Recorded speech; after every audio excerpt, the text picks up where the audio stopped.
Hoy entramos a la esperada por muchos, ¿verdad? Me han dicho, la silla 4. La silla 4, después de que hemos estado atravesando todas las sillas. Siempre nuestro verso, uno de los versos bases está en Hebreos 5:12, ¿verdad? Para que lo graben, lo vuelvo a repetir, debiendo ser ya maestros. Ver si aplica o no aplica para mí. ¿Debería ser yo ya maestro?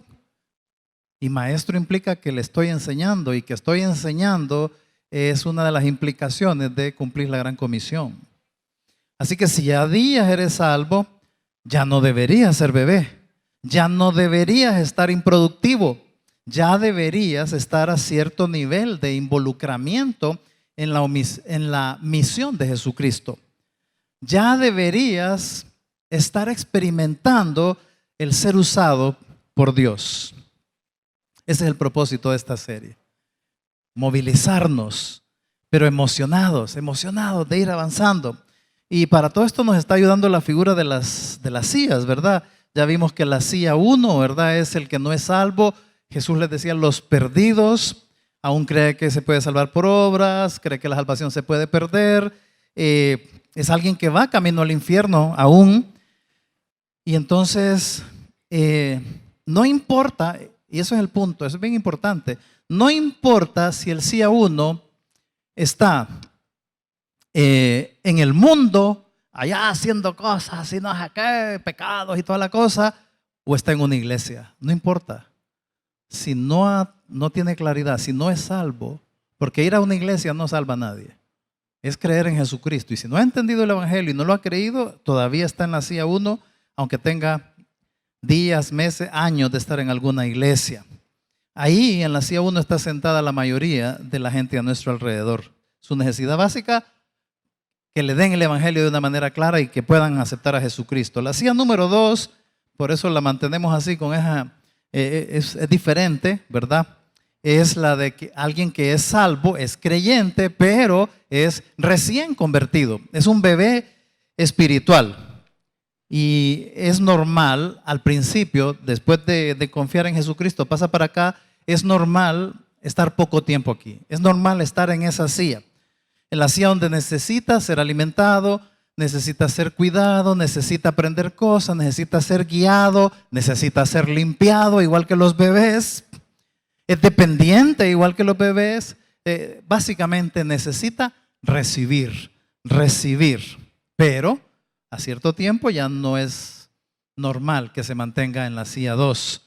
Llega el momento en que no es normal solo estar queriendo recibir. No es normal solo querer estar viniendo a la iglesia o al grupo para recibir. Que eso se traduce en lo siguiente, que me guste el tema, que me guste la música, que me guste el aire acondicionado, que esté bueno el clima, que no esté lloviendo, que no sé qué, para que yo pueda ir, que me den jalón, que no preguntan por mí, que todas esas cosas, ¿verdad? No, necesita también alguien que está así ser ayudado a avanzar. Y Jesús lo está esperando, la misión de Jesús lo está esperando. Luego está la silla 3, que lo llamamos obrero, es el obrero. Este es el que acaba de nacer, es un bebé, entonces este es un joven espiritualmente hablando. Ya no solo está recibiendo, sino que quiere dar, quiere cooperar, quiere participar en la misión de Jesús. No en cualquier actividad, ¿verdad? La vez pasada aclaramos también un poco y lo relacionamos con los 70. No estamos hablando del activismo, de estar involucrado en un montón de ondas, ¿verdad? En el grupo, en la iglesia, que no es malo, pero estamos hablando de que aquí es estar involucrado, activo en la misión de Jesús, que es ayudar a los de acá y a los de allá, a los número 1, a los número 2, pero que necesita para que moverse a buscar y ayudar a estos dos, necesita ese elemento que tenía Jesucristo, que se llama compasión. Sin compasión no nos vamos a mover. O nuestra movilización no va a ser genuina si no es por compasión. Y la compasión solamente viene de la intimidad con Jesucristo. La compasión, el empezar a ver a la gente de otra manera, el empezar a ver a cada uno de los que están ahí con otra actitud de pesar, de qué lástima, que me gustaría, que no sé qué. Esa es la primera señal de que Jesús me está haciendo pescador de hombres. Él me está haciendo, porque solo Jesucristo hace pescadores de hombres. Entonces, el sí a 3 lo que necesita, mencionamos la vez pasada, es sentirse que Dios lo está usando, que soy usado por Dios. Y eso es una de las cosas más emocionantes que uno puede experimentar. Por cierto, ya lo están sintiendo, ya están sintiendo, ya sintieron lo que es ser usado por Dios, porque si no, todavía no estás en la silla 3. No puede ser que pase mucho tiempo sin ser usado por Dios, o que Dios me usó me acuerdo allá cuando Dios me usaba fuertemente, era cuando, creo que fue cuando Pecho de Águila metió el primer gol de Honduras en el Mundial de España 82. No puede ser que desde el 82, desde el 92, desde el 2005 no te use Dios, no puede ser. Todo esto que he mencionado ya lo habías oído en estas 3 charlas anteriores. Pero sí, no te ha movido a la acción. Solo estás recalcando que has caído en el grupo de los oidores olvidadizos. Si ahorita están diciendo ustedes, ay, sí, eso ya lo dijo, van 3 veces que lo dice. Bueno, si lo has oído otra vez, 4ª vez, 8ª vez, y no te has movido, sos un oidor olvidadizo. No avanzas, así no se avanza mucho, te vas a estancar. En realidad no hay estancamiento, es retroceder, es retroceder. Entonces por eso vamos a pasar a la siguiente silla, que es el camino a la meta, ¿verdad? Vamos para la meta, la silla 4, así que vamos a pedir la silla 4 y aquí está, la silla 4. Un aplauso para la silla 4, juez. Bienvenida, bienvenida. Esta la queremos mucho. Ahora les voy a explicar por qué. Porque la silla 4 es el hacedor de discípulos. Esa es la meta de Jesús. Todo el plan de Jesús, su estrategia, el método que Él usó durante todos esos años aquí en la tierra y especialmente sus años de ministerio, fue buscando esa meta, el hacedor de discípulos. La meta del Señor para tu vida, es que seas un silla 4 en relación a la misión y seas un 1 en tu intimidad con el Señor, igual que en la serie de los anillos del Señor, ¿se acuerdan? Por cierto, qué rico no perder de vista que ahora que estamos empezando Primera de Juan, recordemos que quien escribió todo eso fue ese tan cercano al corazón de Jesús, Juan. Ok. Jesús vino a este mundo con un plan en mente. Él no vino a inventar, no vino a lo loco. Él vino con un plan en mente, una misión bien específica, y esa misión no era salvarnos solamente. Cuando realmente entendés eso que acabo de decir, le va a dar un giro a tu vida y le va a dar un giro a tu manera de leer la Biblia. Le va a dar un giro a tu manera de entender la iglesia, de entender a los hermanos, de entender tu trabajo, de entender tus problemas, de entenderlo todo. Eso le va a dar un giro.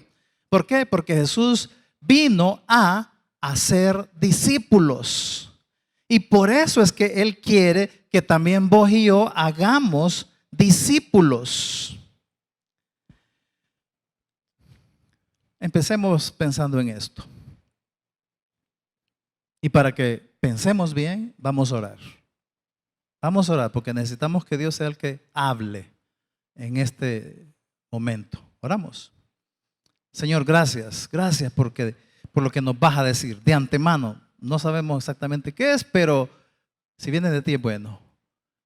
Y necesitamos que atraviese nuestro ser, nuestra alma, que bote todos los obstáculos que hay en nuestra mente para que no se haga realidad. Señor, te pedimos que el Satanás no se robe tu palabra a nadie aquí, Señor.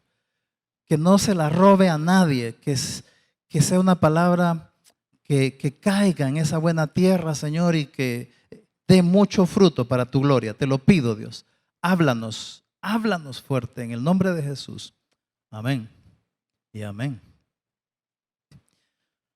Jesús en el versículo de Lucas 6:40 dijo lo siguiente: el discípulo no es superior a su maestro, pero todo el que fuere perfeccionado será como su maestro. No va a ser superior al maestro, pero va a ser como su maestro. Es increíble y es importantísimo eso que acaba de decir. Y para que le agarren un poquito más, se lo voy a leer en otra versión, para que le agarren más. En otra versión dice así: pero el alumno que complete su entrenamiento se volverá como su maestro. Fuere perfeccionado. Esa frase en el griego literalmente es que sea equipado. Y si usamos una terminología más de hoy en día, que esté full entrenado. Aquel discípulo que esté full entrenado implica ya listo. Ya terminé el entrenamiento, está full entrenado este hombre, esta mujer, full entrenado. Está listo. ¿Para qué? ¿Ya está listo para qué? Para ser como su maestro, dice ahí. Se vuelve como su maestro. En la medida en que somos perfeccionados, full entrenados, equipados, capacitados, nos volvemos como nuestro maestro. Eso es lo que quiere Jesucristo. Esa es la definición de discípulo de Jesucristo. Jesús dio esa definición. Esa es su idea de lo que es un discípulo. Alguien que está full entrenado, capacitado, equipado para volverse como Él. Volverse como Él. Pero volverme como Jesús, no es en su perfección, en su santidad, no. Específicamente en eso de hacer discípulos. Que nos volvamos como nuestro maestro en eso de hacer discípulos. Que estemos full entrenados, equipados, capacitados como Él para hacer discípulos. O para hacer discípulos como Él. No sé si lo habían visto así ustedes. Jesús te está equipando con su relación. Entonces, todos los días que tenemos nuestra relación con Dios, parte de lo que está pasando es que Jesús nos está capacitando por medio de esa relación para que seamos pescadores de hombres. Y pescadores de hombres no significa solamente evangelizar, no significa solamente invitar, no significa solamente ir al grupo o venir aquí a la reunión.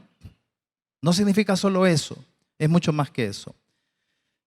Por eso es bien interesante que el siguiente versículo, Jesús dijo que un ciego no puede guiar a otro ciego.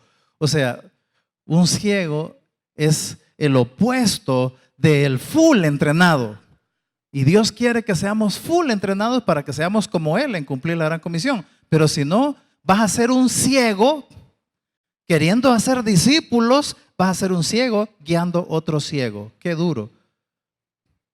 Es fuerte lo que está diciendo el Señor ahí. Si yo no estoy teniendo una buena relación con Dios y no estoy siendo capacitado, entrenado por el Señor, pero yo estoy haciendo discípulos, yo estoy llenando lecciones con alguien, yo voy a hacer esto y lo otro, podría ser un ciego guiando a otro ciego. Y Dios no quiere eso. Todo ese tiempo Jesucristo los estaba equipando. Todo ese tiempo que vemos en los evangelios. Y al final de todo ese tiempo del full entrenamiento, era para darles el mandato final en Mateo 28, de que vayan y hagan discípulos. Eso no se lo sacó de la manga Jesucristo, ese mandato.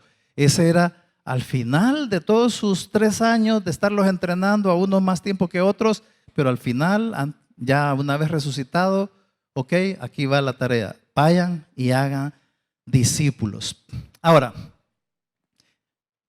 eso que hizo Jesucristo ahí, y lo empezamos a ver los efectos en Hechos y en el Nuevo Testamento y en la historia de la iglesia primitiva, fue un boom, ¿verdad? Una cosa increíble el crecimiento de la iglesia y la pasión y el denuedo que describe ahí. Entonces el diablo no podía quedarse de brazos cruzados. Intentó con la persecución, intentó con el surgimiento de sectas, intentó de diferentes maneras a lo largo de todos estos siglos. Pero fíjense que el diablo es astuto, es inteligente y es buenísimo para engañar. Y engañar significa usar la verdad mezclándole ahí un poquitillo, hay un chorrito, unas gotitas de otra cosa. ¿Y qué hizo el diablo? Tenía que ver cómo paraba y estuvo craneándolo y estuvo pensándolo cómo hacía y algo pasó. En 1850 algo pasó. Un señor que se llamaba Charles Adams fue el primero que empezó a usar un término que se empezó a hacer viral. Se viralizó desde ese tiempo. Desde 1850 se viralizó el término discipulado. Él fue el que sacó ese término, discipulado. ¿Y qué hizo él? ¿Qué era su concepto, su definición? Él obviamente no lo hizo con maldad, lo hizo con una buena intención, él tenía su corazón, pero lo que pasó es que él en la práctica lo que hizo fue partir el mandamiento de Mateo 28 de ir y hacer discípulos, lo partió en dos partes. Me imagino yo que queriendo como hacerlo pedagógico, más fácil de digerir, él partió en dos partes. Uno, evangelismo, quería decir ganar personas, evangelizarlas, y después el concepto de discipular, para indicar el crecimiento en Cristo. Sonaba bien, evangelismo y discipulado. Desde los 1850 así mantenemos todavía ese pensamiento, ese paradigma. Sonaba bien. El efecto fue, y se ha mantenido, en que la gente empezó a ubicarse en uno de los dos lados. Empezó a ubicarse, ¿no? Yo tiendo más hacia hacer al evangelismo. Yo soy más bueno en evangelismo y entonces no soy tan bueno en discipulado. Y otros, no, es que el discipulado tiene que hacer ahí. Y esto es el evangelismo. Y se empezó a partir el grupo en dos. Y hubieron iglesias incluso que construyeron edificios dedicados al evangelismo, todo lo que tenía que ver con evangelismo de su iglesia, y el otro edificio para todo lo que tenía que ver con el discipulado. ¿Y sabe qué pasaba con los encargados de cada uno de esos bandos?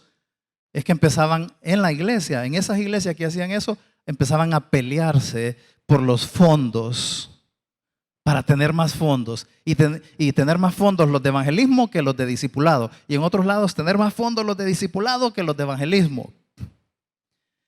Y en cierta forma ha habido mayor énfasis en el evangelismo, y hasta en estos últimos años, o sea, estamos hablando de los que tenemos un montón de rato estar en las cosas de Dios, ser cristianos.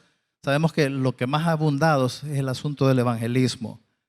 Y hasta en los últimos años se empezó a hablar un poquito más del discipulado. El problema es que no se ha hablado con claridad. Y el concepto de discipulado, para una gente discipulado significa una cosa, para otro grupo de gente discipulado significa otra cosa, y para aquel grupo otra cosa. Y así hay un montón de ideas acerca del discipulado. Y no hay claridad. Pero tenemos que retroceder, y es que Jesús no quiso decir eso.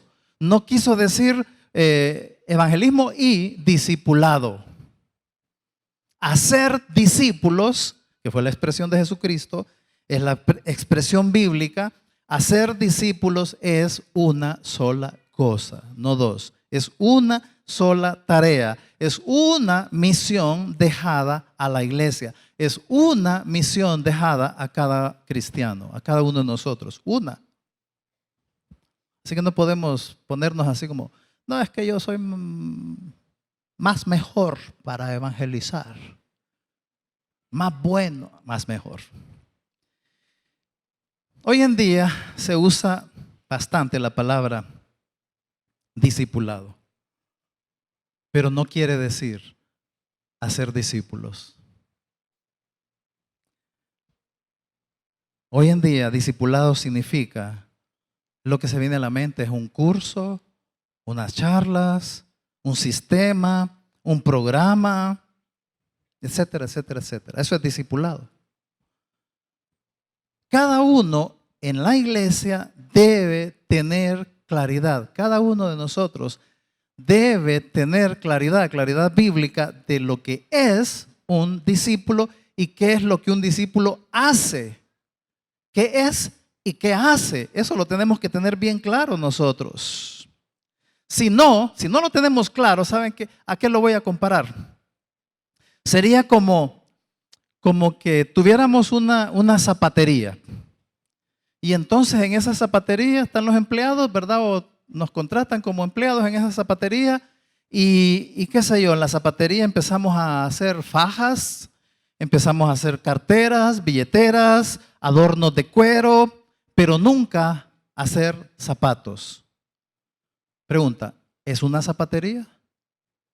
¿Es eso una zapatería? Está usando el cuero y hace una billetera bellísima, hace fajas bonitas, hace carteras de mujeres, hace billeteras, hace maletines, hace maletas, hace esto, hace el otro, pero nunca hacen zapatos. Una iglesia, un grupo, una zona puede producir muchas cosas, pero si no produce discípulos, ¿qué es? ¿Qué es eso? Si tu grupo no produce discípulos, ¿qué es? Si tu zapatería no produce zapatos, ¿qué es? ¿Es zapatería? Por eso es que es bien importante lo que estamos hablando. Estamos hablando de la misión de Jesucristo y que Él nos dejó como continuadores de su misión, de la misión de Él. Hacer discípulos, para que veamos que no son dos cosas, hacer discípulos comienza con darle el evangelio al que es incrédulo, para que sea salvo. Y una vez que le damos el evangelio y se vuelve salvo, entonces empezamos a ayudarle a crecer y a crecer hasta que se vuelve un obrero, y a ese obrero le seguimos edificando y capacitando, equipando, entrenando, que es la palabra que Jesús usó en perfeccionando, para que sea un CIA4. Todo este proceso, todo esto se llama hacer discípulos. Toda esta es la misión. No es una cosa es el evangelismo y otra cosa es el discipulado. Eso no es así. No es así. Discípulo, hacedor de discípulos, es el producto final que espera Jesús. Si usamos el mismo ejemplo, soy el dueño de la zapatería y voy a la zapatería a ver qué me tienen ahí y qué me tienen. No, mire las fajas, hay cartera y los zapatos. Yo vengo aquí a buscar la producción de zapatos. ¿Cuántos zapatos me han hecho aquí?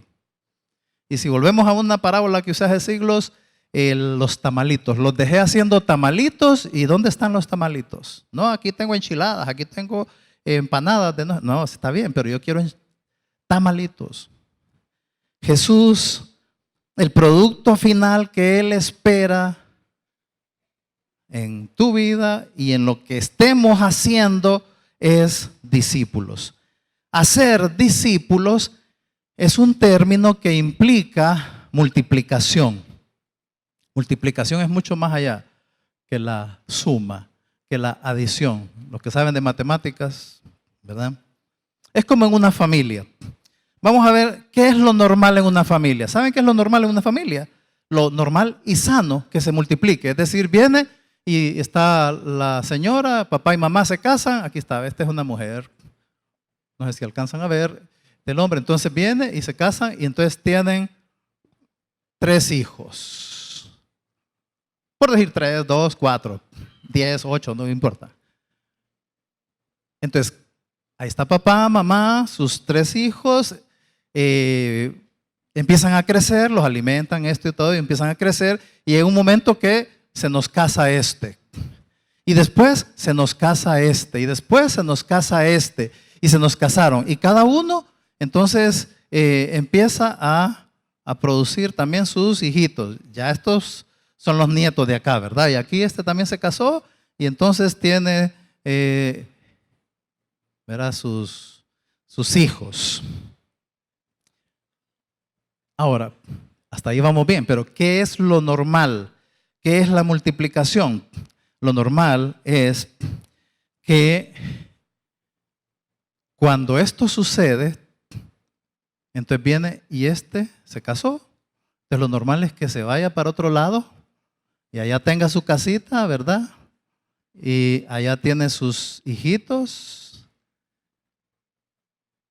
Y ya esta es otra familia. Empezó aquí y ahora es otra familia. Y este se casó y ahora este también tiene otra familia por allá, ¿verdad? Eso es lo normal. Entonces, esta familia original de papá, mamá y tuvieron sus hijitos, ahora se convierte en 3 y siempre siguen ellos. Ya son 4 más bien. Se multiplicó. Eso es lo normal. Pero, piensen en esto. Pero si en vez de irse, se quedan aquí en la casa y después este nieto se casa, ¿verdad? Y tiene 3 hijos y siguen ahí en la casa, en la misma casa de ellos. Y se casa este también y tiene sus 3 hijos. Y toda esa gente sigue viviendo aquí en la misma casa. O sea, tus hijos, tus nietos, tus bisnietos, tus tataranietos siguen ahí en tu casa. ¿Es normal eso? ¿Es bueno? ¿Es saludable? No. No. Jesús vino a hacer discípulos y esta figura nos va a ayudar un poco para que nos multipliquemos. No debe seguirse sumando miembros en una misma casa. Deben de multiplicarse.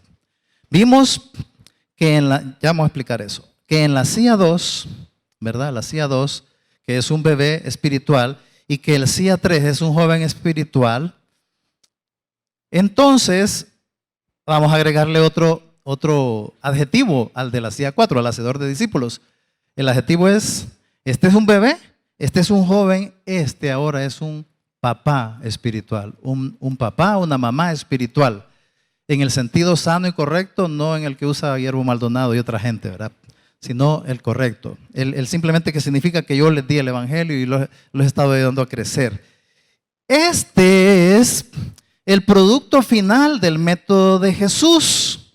Por eso el CIA 3, que estuvimos hablando la semana pasada, no debe de contentarse con ser un obrero.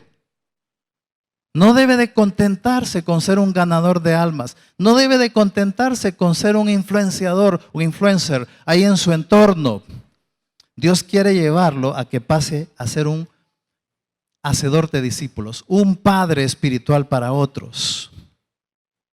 Dios quiere llevarte a que seas un padre espiritual de otros. Ese es el que está en la CIA 4. Entonces, qué emocionante es que alguien que empezó acá, ¿se acuerdan cuando confiaron en Cristo? ¿Se acuerdan? Me acuerdo cuando confié en Cristo y wow, que entendí. Y empecé a reunirme, era un bebito, me chupaba el dedo, un montón de cosas, errores y todo, pero fui creciendo. Y qué rico es cuando ves hacia atrás y ves que estuviste en la 1, estuviste en la 2, estuviste en la 3 y ya estás en la 4. Qué milagro de Dios de traer a alguien desde allá hasta acá. Jesús es el que nos trae hasta acá. No es que yo solito me muevo hasta allá, no es que otros me jalaron para acá. Es Jesús. Ok, teniendo esto en mente, ahora veamos más a fondo cómo fue Jesús en ese proceso. ¿Cómo hizo Él? Visualicémonos lo que se acuerden de los evangelios y vamos a ver que Jesús se acercó a gente de la CIA 1, los invitó a que vinieran con Él, retó a los de la CIA 2 y les dijo, sígueme, sígueme. Y los volvió, ¿verdad? CIA 2. Pero después ya los convocó a que fueran obreros en el trabajo. Les dijo, vénganse para mi equipo y a trabajar. Y los volvió, un término que Jesús usa para el CIA 3 es sirvientes. Mis siervos, mis sirvientes, eran sus discípulos. Pero entonces, cuando va para acá, Jesús hace un giro espectacular hacia ellos, hacia los CIA 4. Y eso lo vemos en Juan 15:5. Y dice, ya no los llamo sirvientes. Porque un sirviente no sabe lo que hace su jefe. Los llamo amigos. Porque les he contado todo lo que me enseñó mi Padre. Esa frase, ya no, habla de un cambio en el método de Jesús. Un cambio en su método. Ya no les voy a decir sirvientes. Ahora les voy a decir, y son mis amigos. Acá entonces Jesucristo está relacionando a este nivel del hacedor de discípulos, está relacionando la misión con la intimidad de nuestra relación con Él. Porque un amigo, como Él dijo, un amigo, ¿qué es un amigo?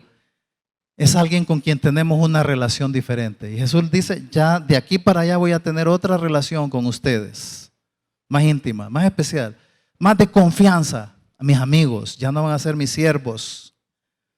Es una relación más profunda. Los hacedores de discípulos son sus amigos. ¿Te interesa ser amigo de Jesús? Ahora, aquí viene algo increíble, de lo que más me emocionó cuando estaba estudiando todo esto. Después de esos 3 años con sus discípulos, ubiquémonos, ya para el final, llegó la Pascua y iba a ser ejecutado Jesucristo en la cruz. Se ubican en ese momento, ¿verdad? Ya vamos a regresar ahí. Está en ese momento. 6 meses atrás, 6 meses antes de la Santa Cena, de la Última Cena, 6 meses antes, Jesús envió primero a los 12 en una misión y más luego envió a los 70, ¿se recuerdan? En una misión, la primerita vez que manda gente en una misión, los tiró a la piscina de un solo, a nadar. Era parte de su entrenamiento para con ellos. Los tiró y en ese momento todos ellos, los 12 y los 70, eran CIA 3. Cuando regresaron de la misión, que aparece en Lucas 10, cuando regresaron de la misión, se fueron CIA 3, regresaron CIA 4. Y entonces Jesús los vio regresar. Y Lucas describe algo increíble. Lucas 10:21 dice, en aquella misma hora, cuando Jesús los vio regresar, todos emocionados, y mirá, en aquella misma hora, Jesús se regocijó en el Espíritu. Ojo a eso. En todo el Nuevo Testamento, 3 veces se menciona que Jesús lloró. Pero este verso de Lucas 10:21 es el único verso en todo el Nuevo Testamento que menciona que Jesús se llenó de gozo. Literalmente, cuando dice se regocijó, esa palabra regocijó, en el griego, una de las implicaciones del griego es que brincó de gran alegría o brincó con gran alegría. Eso significa que se emocionó tanto Jesús, es la única vez que se menciona ahí en los evangelios. Se emocionó tanto. Ahora, ¿qué es lo que lo hizo tan feliz a Jesús? Lo hizo tan feliz. Veamos el cuadro. Después de casi 3 años de estar invirtiendo en ellos, del entrenamiento que desde que los agarró, ¿verdad? Los ha estado llevando durante esos 3 años que los estaba entrenando para que fueran hacedores de discípulos, ahí en ese momento empezó a ver fruto. Empezaban ellos a dar fruto. Y en ese momento que Él los vio regresar de la misión, y ya venían como CIA 4, Jesús visualizó que 2000 años después, 2000 y pico años después, vos y yo seríamos parte de ese fruto. Seríamos parte de ese fruto. Cuando Jesús los vio regresar, Él vio que ya había hecho discípulos, hacedores de discípulos. Ya ellos empezaban a ser como su maestro, como Él había dicho atrás. ¡Qué emoción! Ya están siendo como yo. ¿No te reta eso? A mí me sacudió. Sabemos que un verso dice que un pecador que se arrepiente y se salva causa fiesta en el cielo. Pero cuando éste se convierte, causa fiesta en el cielo. Pero cuando un hijo de Dios se vuelve hacedor de discípulos, ese día Jesucristo brinca de alegría. Ya no es fiesta en el cielo, es en Él. Brinca de alegría. Porque ese día que vos y yo nos volvemos hacedores de discípulos es especial para Jesús. Especialísimo. Eso es lo que yo quiero. Ese es el resultado que yo quiero. Él los tomó de la silla 1 a sus discípulos, los llevó a ser sus seguidores en la silla 2, luego los convirtió en obreros en la silla 3 y finalmente, al regresar de esa misión a la que los tiró, venían como hacedores de discípulos, silla 4. Y entonces, 6 meses después, una vez resucitado, les dijo, Mateo 28, lo que les dijo literalmente es: ahora ustedes tienen que hacer lo mismo que yo hice con ustedes. Eso es lo que ustedes tienen que ir a hacer. Vayan y hagan discípulos por todos lados. Porque todo este tiempo ustedes me han visto que eso es lo que hice y eso es lo que yo hice con ustedes. Entonces Jesucristo modeló el proceso, modeló su método. Lo captan, lo ven ahora.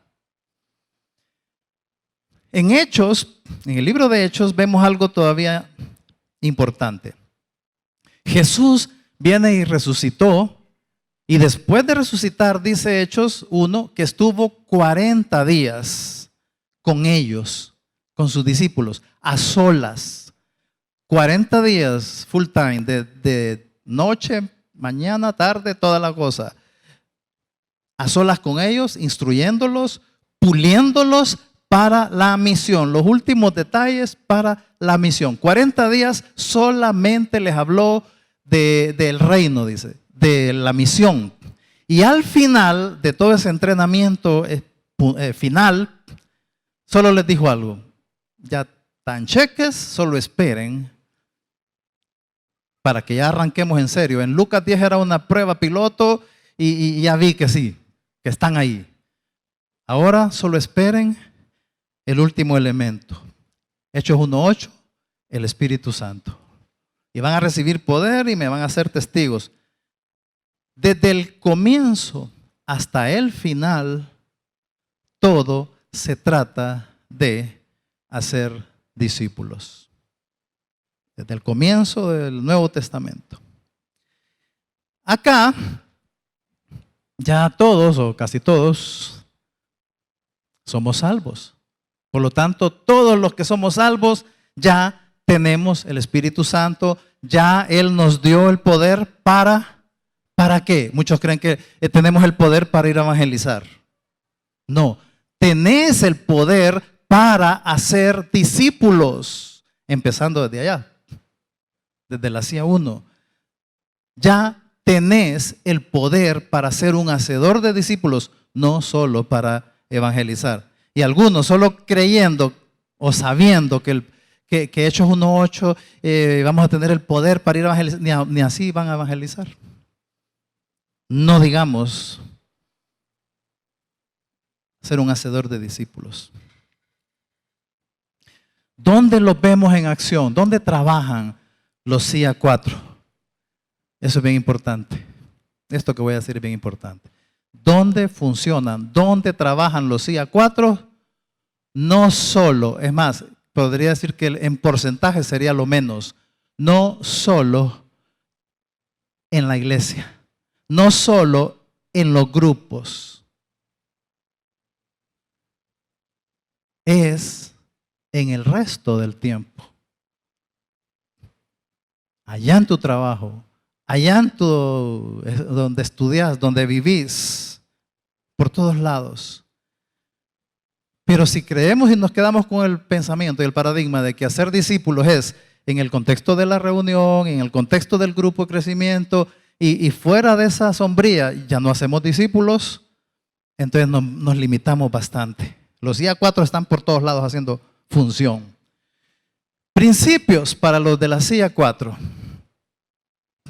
Nuestra meta, cuando estamos aquí, es la multiplicación. En realidad nuestra meta como iglesia, la meta que Dios nos puso es la multiplicación. ¿Qué significa eso? Querer alcanzar personas que están allá en la CIA1 para ayudarles a que lleguen a la CIA2 y estando en la CIA2 crezcan para que se vuelvan 3 y equiparlos entonces y ponerlos en la acción para enviarlos, tirarlos a la piscina y regresen CIA4.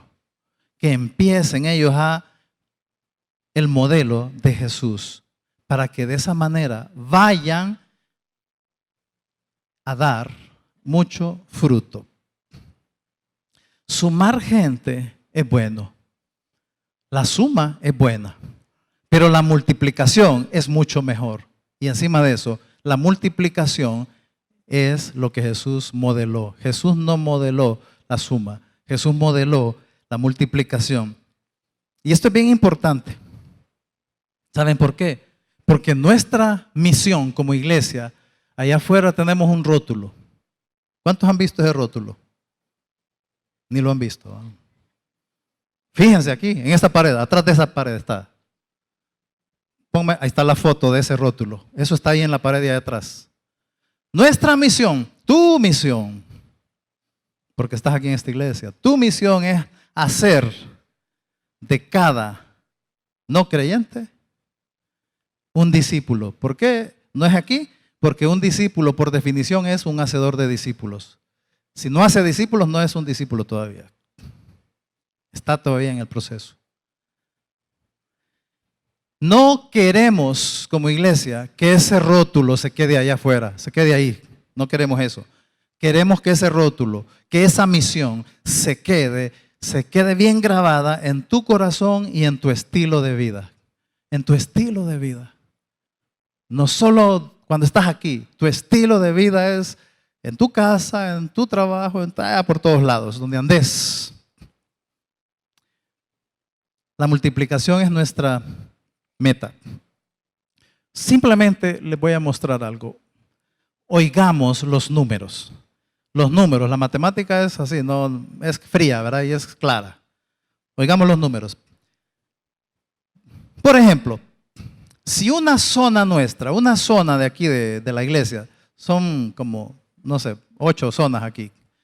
Si una zona de nuestra, ahí la zona donde vos estás, fuera de 100 personas, toda la zona EC o GZ o BB o FM, todas esas zonas, si toda la zona fuera de 100 personas, que es mucho más, entiendo, ¿verdad? Que cada zona es mucho más de 100, pero digamos que fueran 100, piensen en esto, que fueran 100.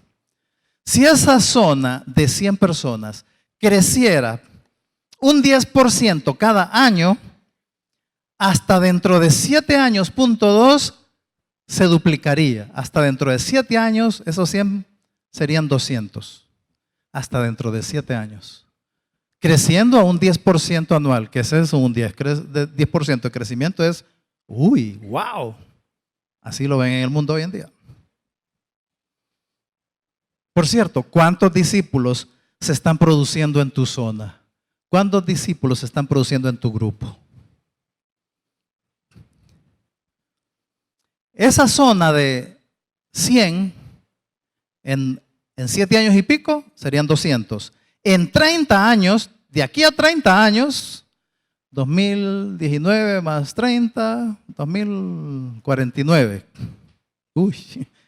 Serían, dentro de 30 años, serían 1,600. Si no se ha muerto nadie, si no se ha ido nadie de la iglesia, serían 1,600. Esa zona de 100. Pero, ese es un dato. Pero, esa misma zona de 100, en vez de funcionar así, sumando, invitando y toda la cosa, si esa zona se multiplicara, ya no en un 10% cada uno, sino se multiplicara cada uno en otro, cada uno, cada 4, en otro 4, o el 3 vaya, en otro 3, porque el 1, estos se multiplican más rápido. La tasa de crecimiento de Tegucigalpa es muchísimo mayor, de Honduras y de cualquier lado, es muchísimo mayor que la tasa de crecimiento en la iglesia. Estos casi que son estériles, casi que no se multiplican. Entonces la multiplicación estaría aquí. Si esas 100 personas se multiplicaran cada uno en otro discípulo, hacedor de discípulos, miren los números. En 10 años, esos 100, en 10 años serían 1,000. En 20 años serían 10,000. Y en 30 años, que es cuando el otro grupo, la otra zona serían 1,600. En 30 años esa zona serían 100,000 personas. No personas solamente, sino 100,000 discípulos, hacedores de discípulos. Esos son los números fríos. Ustedes que están en una zona, y ahí quédense viendo y porque nosotros no nos movemos a que seamos de aquí a 30 años 100,000 o más de 100,000, porque son más de 100 en cada zona. Cuando uno ve esos números fríos, uno dice, con razón Jesús se concentró en la multiplicación, se concentró en hacer discípulos. Él no le paraba mucha bola, mucha atención a esas multitudes. 5,000, denle de comer, ¿verdad? Y les daba ahí un sermón y les daba ahí, están enfermos, a curarlos y todo eso, pero él no se concentró en ellos. Él se concentró en sus 12, en sus discípulos, porque él los estaba convirtiendo en hacedores de discípulos. Entonces entendemos con razón,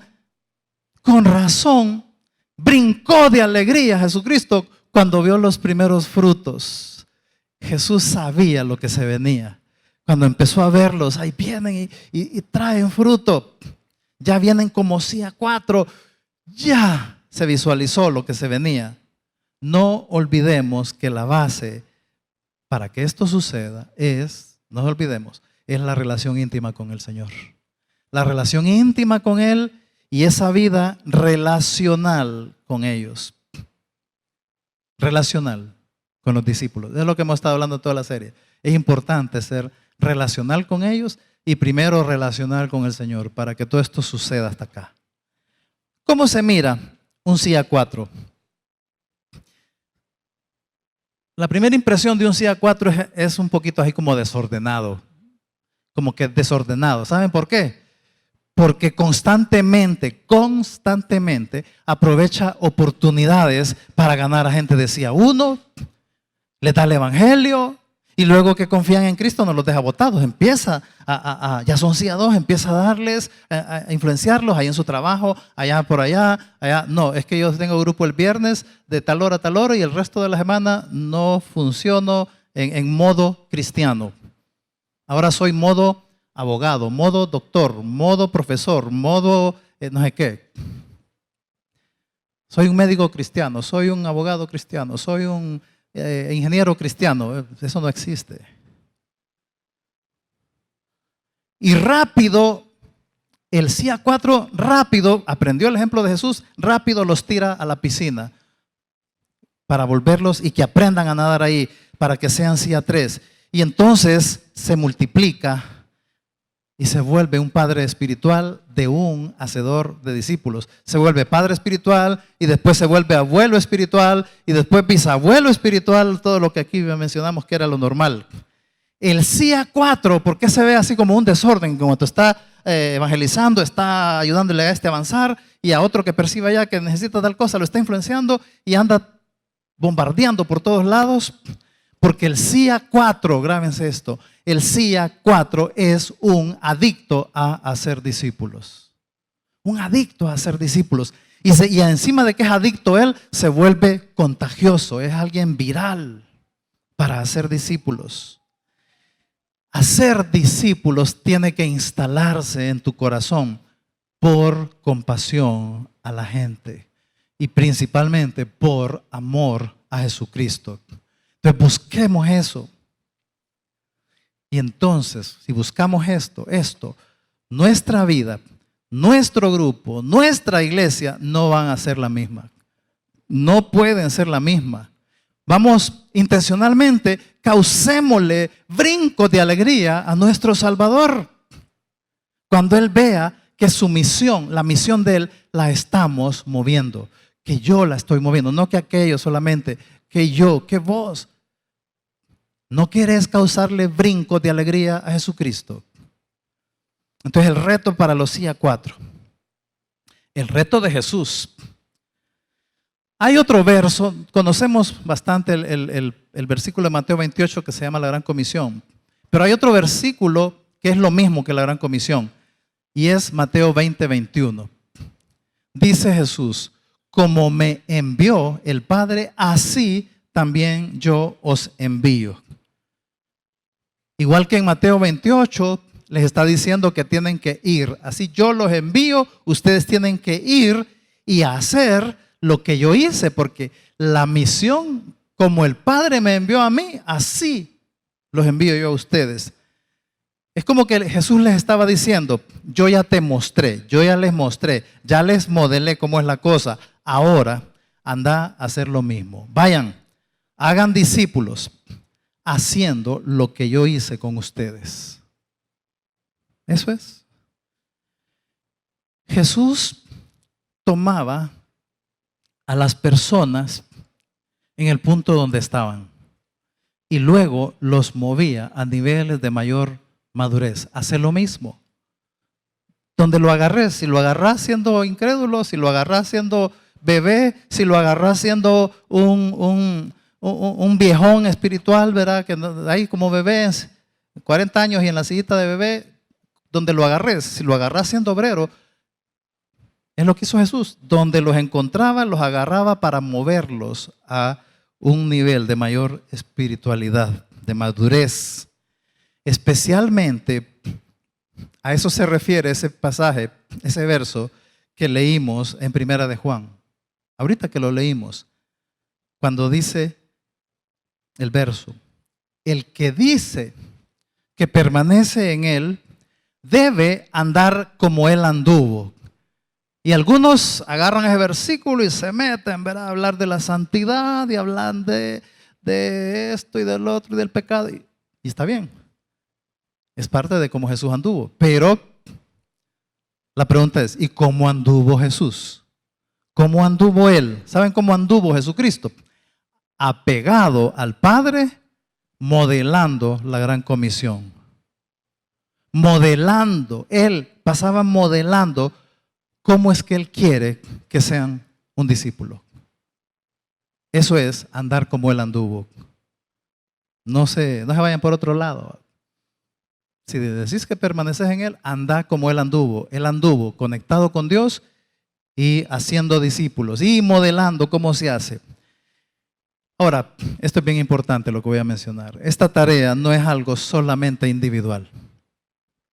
Siempre hemos hablado, y voy a retocar un poquito paradigmas, siempre hemos hablado de discipular uno a uno, ¿verdad? Siempre yo lo he dicho, de discipular uno a uno. Vamos a retocar eso.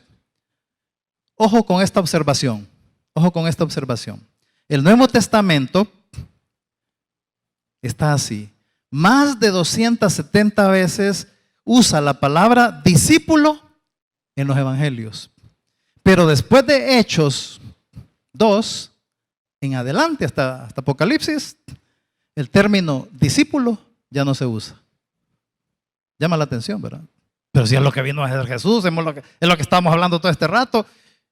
para que veamos es cierto, después de Hechos para allá no se vuelve a usar la palabra discípulo. ¿Por qué? Porque cuando Jesús creó la iglesia en Hechos 2, la iglesia se convirtió en el vehículo principal de Jesús para hacer discípulos. La formación de discípulos en el Nuevo Testamento se da en el contexto de grupos, especialmente grupos pequeños, porque esa era la manera usual de funcionar de ellos. Los grupos pequeños de allá, por acá, por allá, por allá. El 1 a 1 es útil y hay que seguirlo haciendo, pero es en la comunión edificante que Dios produce discípulos. Es cuando nos juntamos 3, 4, 5, 6, no 30.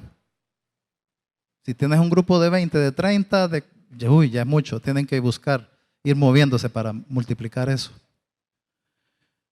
Es en esa comunión edificante que Dios produce discípulos. Hoy, en estos días también leímos 1 Juan 1, del 1 al 3. Dice Juan, lo que hemos oído, lo que hemos visto, lo que hemos contemplado y palparon nuestras manos, eso os anunciamos para que también tengáis comunión con nosotros. Y nuestra comunión verdadera es con el Padre y con su Hijo Jesucristo. Miren el uso de la palabra comunión. Comunión. Cuando nos edificamos con lo que yo he vivido con Jesucristo y se lo comparto, esa es la comunión nuestra entre nosotros y nuestra con el Padre y con el Hijo. Y es que Juan recordó algo que Jesús les había dicho en Mateo 18, 20. Jesús dijo esto: porque donde están 2 o 3 congregados en mi nombre, ahí estoy yo en medio de ellos. Ojo con eso. ¿Ven lo poderoso que está ahí en eso? No está hablando de una reunión casual, de una reunión social, que vamos a ir al cine y estamos los 3, 4, 8, 10 hermanos ahí donde 2 o 3 están, aquí está el Señor. Aquí está el Señor con nosotros aquí en el cine. Aquí jugando potra, aquí jugando FIFA, aquí que estamos comiendo en la cafetería. No está hablando de eso Jesucristo. Podemos juntarnos 10 o 20 a comer y no vamos a decir que a eso se refería Jesucristo. Porque Jesús usa una palabra especial ahí y es congregados. Cuando 2 o 3 se congregan y todavía le agrega un elemento más, en mi nombre. El CIA 4 anda provocando eso, que Jesús esté allí.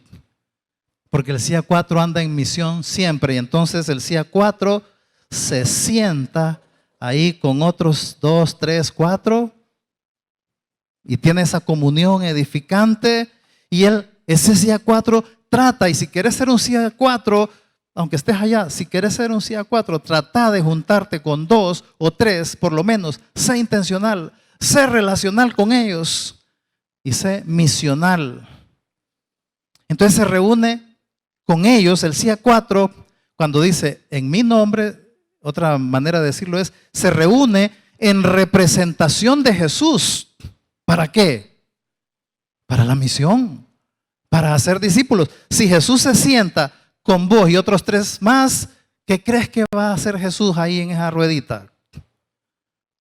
En la práctica es así.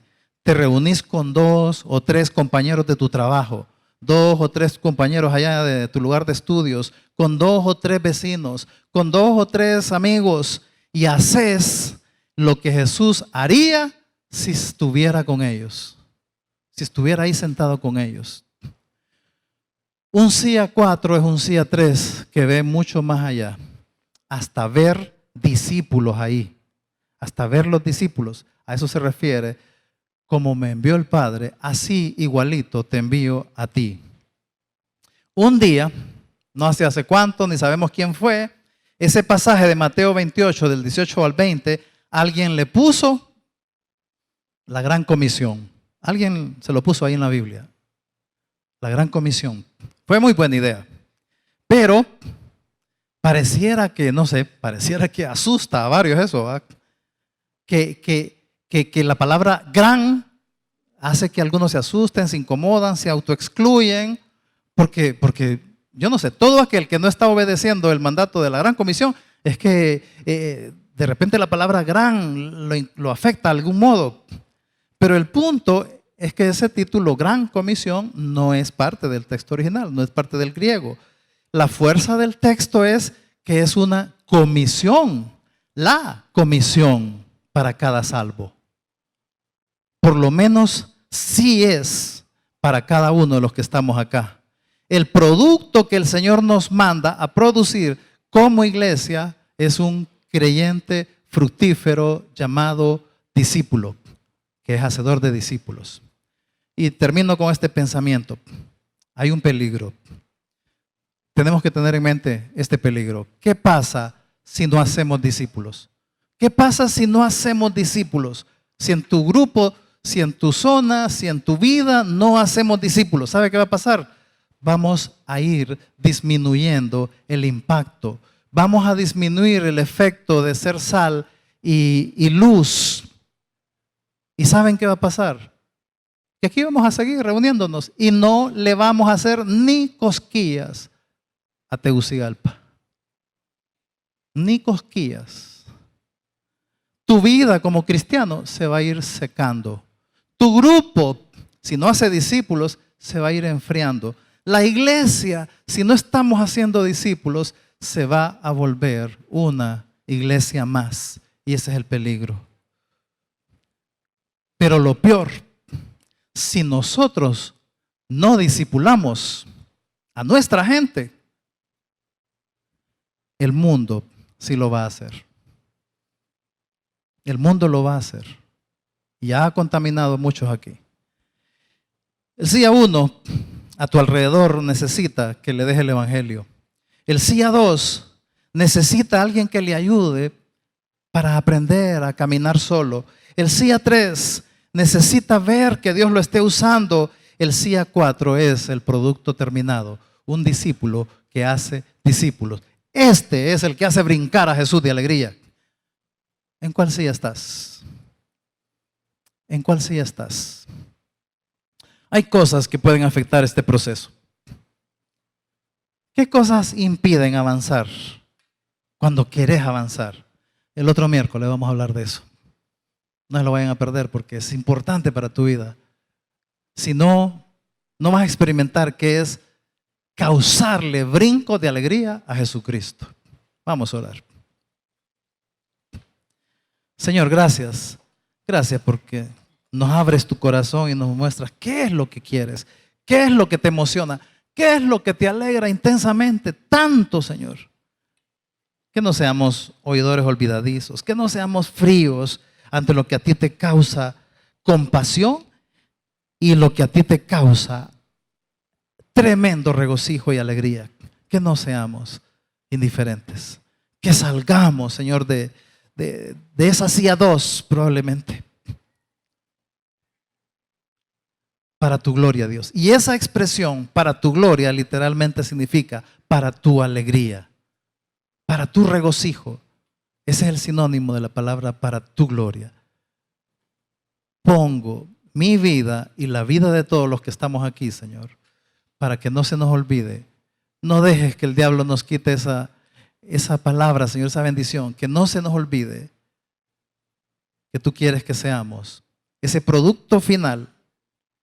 Un discípulo, hacedor de discípulos. En el nombre de Jesús te lo pido. Amén y amén.